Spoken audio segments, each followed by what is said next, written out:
La segunda parte del video del submarino Ara San Juan. Según pudo saber Infobae por parte de dos peritos navales, que observaron con detenimiento las imágenes obtenidas por los robots submarinos de Ocean Infinity, el campo de escombros del Ara San Juan muestra una curiosidad. El casco resistente está separado de los apéndices, pero las partes que se desprendieron de la proa están a la altura de la popa del casco resistente, y las partes que se desprendieron de la popa están del lado de la proa del casco resistente, o sea al revés de lo que uno se esperaría. En las fotos, sigue explicando el perito que es posible que sea citado a declarar en el expediente, se observan a los periscopios doblados hacia popa. Eso da cuenta de que el submarino estaba cayendo al fondo de punta y con mucha velocidad, ya que de otro modo la resistencia ofrecida por el agua no hubiera podido vencer la resistencia de estos tubos.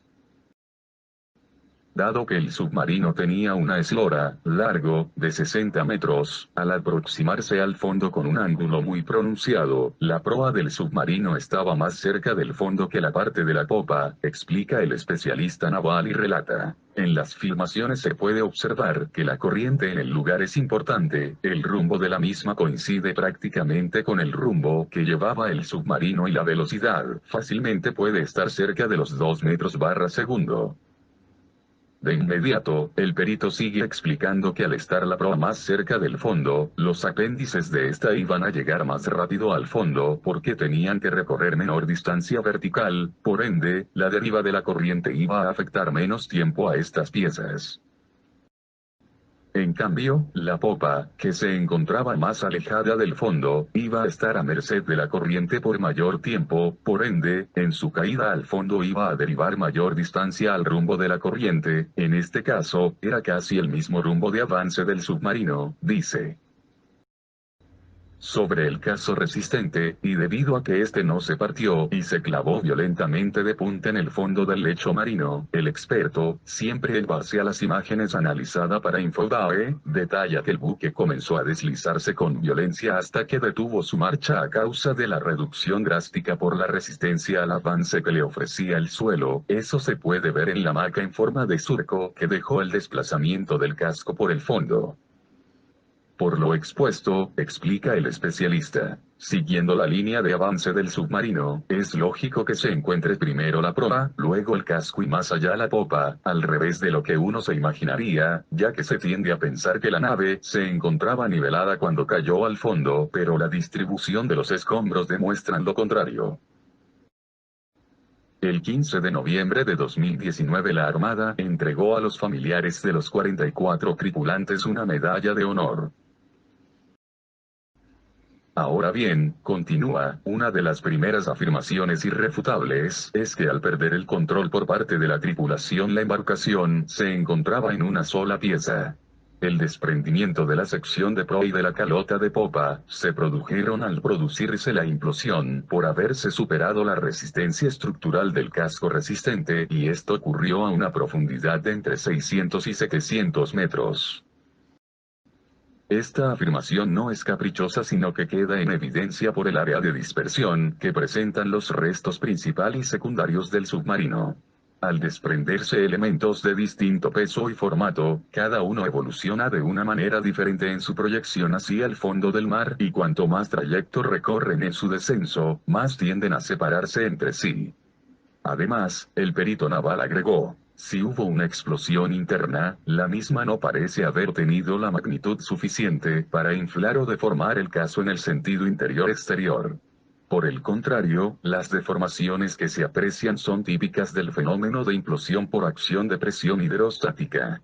La complicada y vital soldadura perimetral realizada en el complejo industrial Sinar no presenta signos de haber presentado fisuras, si bien lo que se aprecia es el forro exterior y no el casco resistente, una falla en este sector se hubiera evidenciado en la envuelta de libre circulación. Es decir que, a pesar de las sospechas arrojadas en un principio, las reparaciones de media vida realizadas durante el gobierno anterior estuvieron bien realizadas.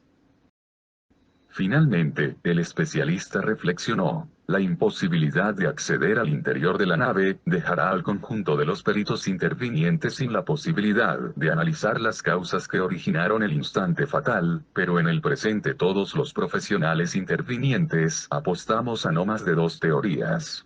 La primera indica que una acumulación anormal de hidrógeno originó una explosión de magnitud suficiente para neutralizar la voluntad de 44 personas. La segunda sostiene que el hidrógeno y otros gases inundaron la atmósfera respirable del submarino, produciendo el desvanecimiento o muerte de los tripulantes, quedando el San Juan sin control. El informe final de la comisión parlamentaria, firmado en mayoría, y basado en las constancias que obran en el expediente, precisa las situaciones por las cuales el submarino y su tripulación no regresó nunca de su última misión. Este incidente, precisa el documento, es comunicado y evaluado el temperamento a seguir junto a las autoridades del comando de la Fuerza de Submarinos y sus superiores.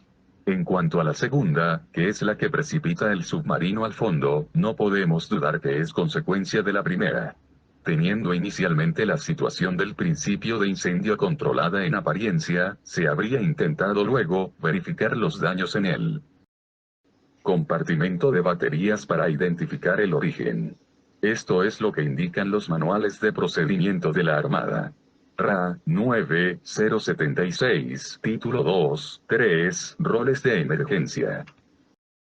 Sobre la posible existencia de una explosión primaria que habría incapacitado a los tripulantes de tal forma que no tuvieran reacción, los diputados y senadores concluyeron: exclusivamente una concentración de hidrógeno tornó la atmósfera explosiva.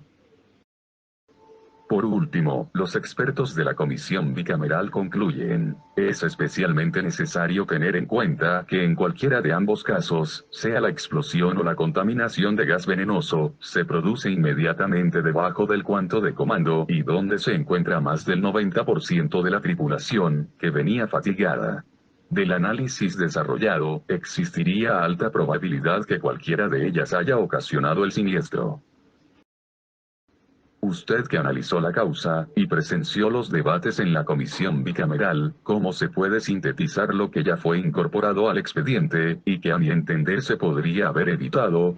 Le preguntó este medio a Marcelo Covelli. Se puede hacer una comparación con el caso del Apolo 13. Todos recordamos el llamado de los astronautas a su base diciendo: Houston, tenemos un problema.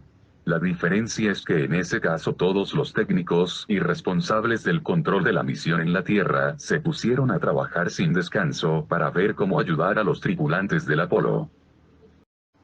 En cambio, en el caso del Ara San Juan, ante un llamado avisando sobre un problema, un principio de incendio en uno de los balcones de batería, su comando en tierra, lejos de buscar la manera de ayudarlos, les dijo que se las arreglen solos, y que vuelvan a llamar en 36 horas. La triste conclusión es que los astronautas volvieron del espacio a salvo, en cambio los familiares de los tripulantes del Ara San Juan nunca volverán a encontrarse con sus seres queridos. ¿Qué tipo de buque es? Es un submarino tipo TR-1700 de fabricación alemana, del que dispone la Armada de Argentina desde 1985. Se trata de un sumergible de propulsión eléctrica convencional, con 65 metros de eslora y 7,5 metros de manga. Se trata de un submarino concebido para ataques contra fuerzas de superficie, submarinos, tráfico mercante y operaciones de minado. Tiene su apostadero en la base naval de Mar del Plata, a donde se dirigía cuando tuvo su última comunicación. ¿Cuándo desapareció? El navío zarpó el lunes 13 de noviembre de la base naval de Ushuaia. 2 días después, el Ara San Juan interrumpió sus comunicaciones, por lo que el Comando Naval de Tránsito Marítimo desplegó operativo de búsqueda y asistencia.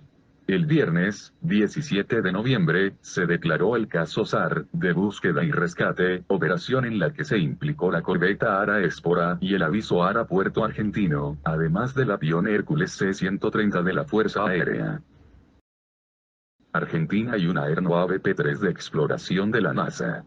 El plan de búsqueda del buque se centra en una zona a 430 kilómetros del punto más cercano de la costa al sureste de la península Valdés, en la patagónica provincia de Chubut. Todo quedó en un misterio sin saber bien lo que pasó. Hay muchas teorías dicen afirmar que fue culpa de otro país. No puedo decir qué país es, porque no tengo las pruebas suficientes, pero sí es una sospecha muy relativa. Espero que le haya gustado, dejen sus like y seguiré subiendo más videos de lo que estamos pasando y no le encontramos una explicación.